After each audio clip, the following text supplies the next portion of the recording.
Sejam bem-vindos, começa agora mais um Jogo Económico. A partir de agora pode seguir-nos nas redes sociais ou no site do Jornal Económico, mas também na Bola TV. Uma das maiores agências de futebolistas do mundo chegou a Portugal e está pronta a potenciar o talento nacional nos grandes palcos europeus. Nomes como Maxi Gomes, Jack Grealish, Eduardo Camavinga e Luke Shaw são apenas alguns dos grandes nomes do futebol representados pela ICM Stellar Group. Clemente Araújo é chefe da delegação em Portugal da ICM Stellar Sports, é o convidado desta edição do Jogo Económico. Para já vou apresentar então Nuno Vinha, muito obrigado, e também o Nuno Braga. Olá, Zé Carlos. Obrigado pela presença dos dois neste Jogo Económico e avançamos sem mais demoras para o hat-trick desta semana.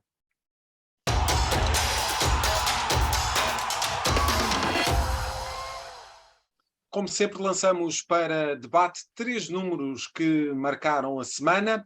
Nuno, a semana foi marcada, de certa forma, pela entrevista a Luís Filipe Vieira, ex-presidente do Benfica, e podíamos, de facto, para aqui trazer muitos números para cima da mesa para discutir, mas vamos falar precisamente da cláusula de rescisão do treinador da equipa rival. 30 milhões de euros é essa a cláusula de rescisão de Ruben Amorim no Sporting, o treinador que cumpriu ao serviço dos Leões a segunda temporada, sem o título de campeão revalidado, sem a Taça de Portugal conquistada, troféus que viajaram, como se sabe, para Norte, mais concretamente para o Museu do Futebol Clube do Porto. Esses eram os grandes objetivos da equipa orientada por Ruben Amorim, que se contentou apenas com as vitórias na Supertaça logo no início da época e na Taça da Liga, numa final diante do rival Benfica. Ainda assim, Ruben Amorim é de facto um treinador muito bem visto, cobiçado por grandes clubes, chegou a ser apontado, recordo, ao lugar de Pochettino, de saída do Paris Saint-Germain. Também Luís Filipe Vieira, como já fizeste essa referência, disse esta semana que se fosse ainda o presidente do Benfica, teria convencido Ruben Amorim a mudar-se para a Luz e nem hesitaria em pagar a cláusula de rescisão do treinador. Nuno, como é que viste estas declarações de Vieira? Pagava-se a cláusula e Ruben Amorim no Benfica. Em primeiro lugar, olá, boa tarde a todos. Olá, Nuno, olá, Zé Carlos.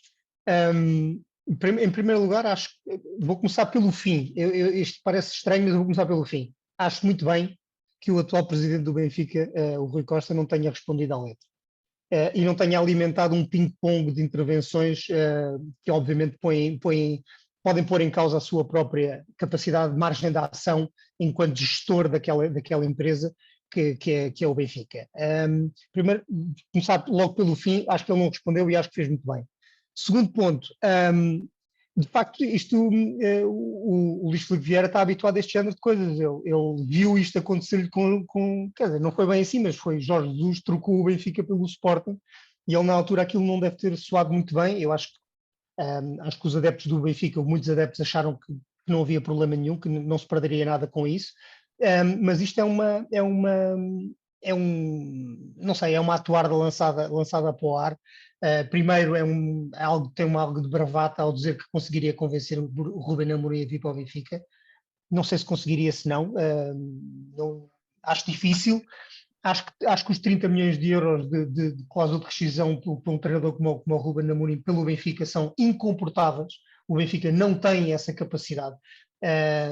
Não sei que capacidade é que tem, se pode pagar metade, se pode pagar um terço, não faço ideia. Acho que esse género a não ser que fizesse como o Sporting fez, que foi ir buscá-lo ao Braga, mas depois não pagar imediatamente, depois fazer ali um acordo. Eu sei, acho que tudo isto é demasiada importância para uma pessoa que é arguida na justiça, que fez uma série alegadamente fez uma série de tropelias dentro do clube e utilização até de recursos do clube para proveito próprio, alegadamente. Portanto, acho que é ponto final nessa conversa. O Ruben Amorim é um excelente treinador, foi falado para o PSG, é verdade, mas também muitos outros têm sido falados, o próprio Mourinho tem sido falado para isso, para esse cargo. Está a fazer um excelente trabalho no Sporting, é natural que desperta cobiça, mas isto parece-me ser uma provocação ao atual presidente do Benfica, e um pouco mais. E espera-se pelo menos um verão quente para os lados da Luz. Acredito que sim. estamos a falar do Benfica, e o próximo número é precisamente para falar de um ex-defesa do Benfica.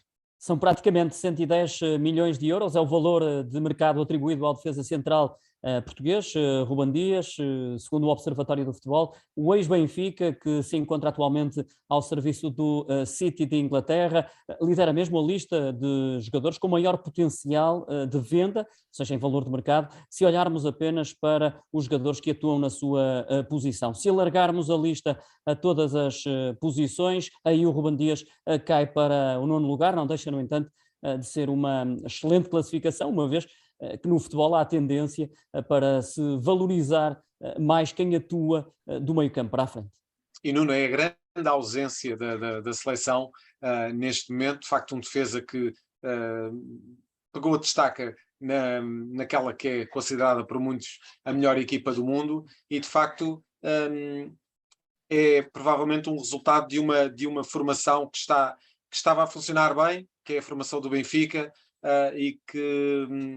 e que pelos vistos agora não tem estado tão ativa e pelo menos não tem tantos jogadores no plantel principal, se calhar como poderia ter. Eu acho que é um bom indício um bom sinal daquilo que era e daquilo que ainda é a formação do Benfica. Nós não nos podemos esquecer que a equipa da Youth League do Benfica, a equipa sub-19 do Benfica, ganhou a Youth League deste ano, que é, grosso modo, a Liga dos Campeões das camadas jovens da UEFA, com excelentes jogadores, com excelentes sinais. Já há jogadores da formação a entrar paulatinamente pela equipa principal e a fazer o seu percurso com vista a desenvolverem também o seu potencial e eventualmente virem a ser vendidos com mais-valia para o clube, com grande mais-valia para o clube nos anos próximos. O Ruben Dias foi um jogador, acho que, quer dizer, não só um potencial enorme, com uma habilidade enorme. Uma capacidade de liderança também muito grande, não é, Nuno? Desculpa?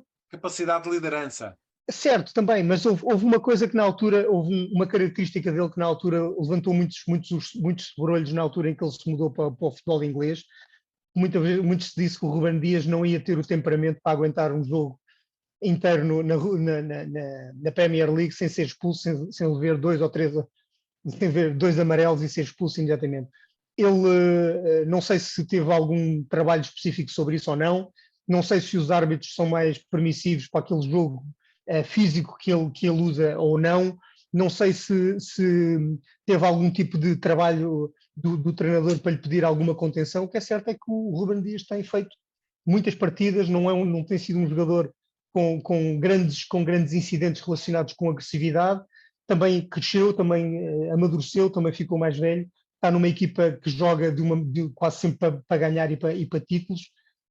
Enfim, é um jogador que comprovou toda a sua qualidade e que agora sim, podes dizer e bem, faz muita falta neste momento à seleção nacional, mas que quando entrar em pleno outra vez vai reforçar ainda mais uma equipa que já é de si forte.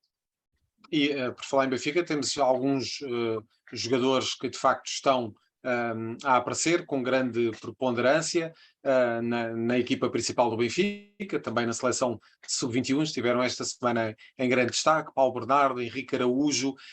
Acreditas que a chegada de Robert Schmidt ao Benfica vai dar aqui um novo elan à formação do Benfica? Isto numa altura em que, enfim, já temos a chegada de Bá para o lado direito da defesa, temos também a perspectiva de que outros jogadores cheguem, como Mário Götze.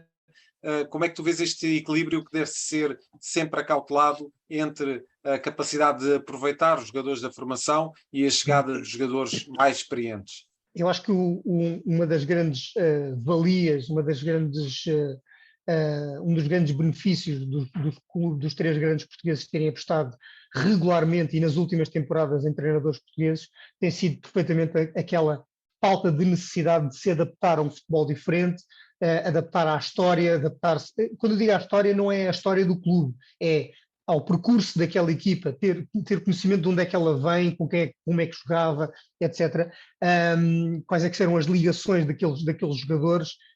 perceber a cantera, perceber a formação, perceber as oportunidades que aí existem, e esse trabalho eu acredito que o novo treinador do Benfica vai ter que fazê-lo, e vão ter que lhe dar algum tempo até ele se aperceber onde é que está, com quem é que está a trabalhar, quais é que são as características dos jogadores, etc. Se não lhe derem esse tempo, se forem imediatistas, eu diria que lhe estão a cortar em alguma medida as hipóteses de ele ter êxito no Benfica. Por outro lado, é um treinador um treinador alemão com uma escola, e essa escola também fala muito sobre o aproveitamento dos jogadores mais jovens, dos jogadores das equipas das camadas, etc. Portanto, há aqui um equilíbrio entre a adaptação de um treinador que não conhece, quer dizer, pode ver muita televisão sobre o campeonato português, mas não o conhece verdadeiramente, e vai começar a conhecê-lo agora visto de dentro, vai conhecer o clube visto de dentro, e vai perceber quais são as linhas em que se pode mexer dentro do próprio clube que o contratou, e o que é que lhe permitem ou não permitem fazer com contratações e com a promoção dos jogadores mais jovens. Portanto, esse trabalho todo, eu diria que ele parte em alguma desvantagem em relação a treinadores que já tenham um conhecimento mais aprimorado do futebol português, mas enfim, foi uma escolha da direção do Benfica. É um treinador com potencial, e portanto há que lhe dar algum tempo. Se puxarem muito por ele e apertarem muito em procura de resultados rapidamente, podem ter uma surpresa desagradável. E por falar em treinadores, vamos continuar a falar de treinadores neste hat-trick, não é, Nuno? Chega praticamente aos 156 milhões de euros o valor do plantel do Flamengo, clube treinado por Paulo Sousa, o treinador português contratado no início desta temporada, orienta o segundo plantel mais valioso do Brasileirão, só fica mesmo atrás do Palmeiras, do também português Abel Ferreira. A temporada dos rubro-negros tem sido, no entanto, uma desilusão.